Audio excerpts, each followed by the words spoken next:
let's dive into some compound charts in Altair. Specifically, we're going to talk about how to layer, how to do horizontal and vertical concatenation, and how to do repeat charts. We've seen these, here and there throughout the examples, but I want to talk about these concepts specifically and run through an example of the common pattern that's used for each of these. So first, let's go ahead and connect to our kernel, and we'll get Altair loaded up. So for layering, let's just make a simple line chart. So this is a simple line chart with the stocks data.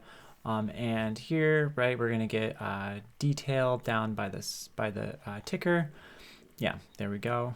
If you didn't want to have color, right, you could just do detail. We can play around with this a bit. Right, but of course, it's nice to have the color. And you could do both, right?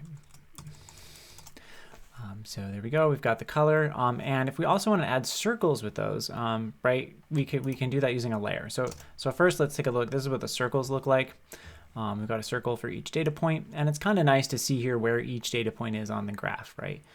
So here we can layer them together by just adding the two chart objects to each other. So it looks like this.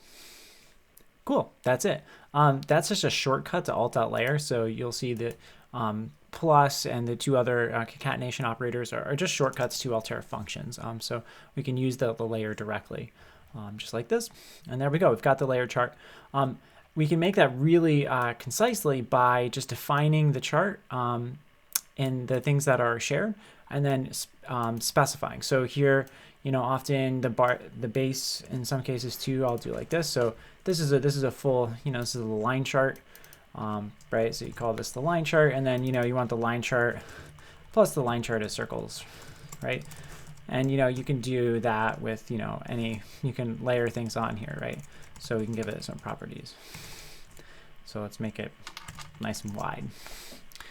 So it'll look like that. Yeah. So you can do this pretty concisely, and really for any chart, the thing to see here is that you can override any of the attributes. So here, right, we could have went and changed the encoding. We could have overridden any of the encodings. So color, maybe if we want to make the color, we could use a different variable. But here, if we want to set the color to be gray, right? And here, right, we can set the color gray. Oop. Right, so we've just got those as gray. Yeah. Oh, undefined, because it's looking for a variable, right? We could specify flat gray if we wanted. So anyway, the idea here, right, is with any of these, you can override any specific attribute you want. That allows you to just be pretty concise in the chart definition, and save some space, save some typing. So just like that, we can also go and add these and concatenate these charts horizontally. So the and I changed the name. So let's keep this as base. We can leave the mark line encoding because we're overriding it later. So we can leave mark line here. It'll be just fine. And here, right, this overrides it with the same thing. We don't need it, but we can go and horizontally concatenate those. So that's the pipe operator. And yeah, we get these two, right? It's again just a shortcut to the horizontal concat function. Same chart here. Yeah, same two charts. And yeah, so here, right, here's another example of where it's a little more useful, right? We're using two different X encodings here. So here's where, as an example, right, we're overriding the encoding. Here we're doing it in a useful way.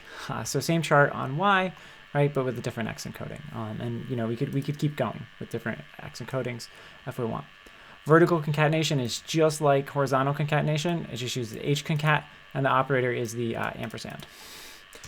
So base and ampersand is equal with. Here we go. We split them out. Here we change the Y encoding, right? So we shared X. So we changed the Y. Pretty cool. And there's also one other. So we can do horizontal and vertical together, and Altair using the functions and not just these pipe and ampersand shortcuts. We can specify any layout we want. We could make a 2x4 grid. Repeat is a helper to do that. So here's an example where it'll repeat across the fields. Here we go. So this is going to go ahead and give us actually what looks like the scatter plot matrix graph here. And each of these, right, you can see is linked together, which is pretty cool. Yeah, so that's all the operators. Yeah, seeing the pattern where you have a base, I mean, this is super common. So this is how, you know, how I'm writing graphics all the time in Altair. So really nice to see how you can override any specific encodings. And that way, you know, this really becomes handy if you're, you know, you have a chart where you've got a lot going on, and, you know, specifying a different type of encoding, ordinal or quantitative, is going to change the layout of the graph. You don't want to go change it in 5 places on each of your layers. You can go and just change it in one place on the base graph, and that'll work. So cool.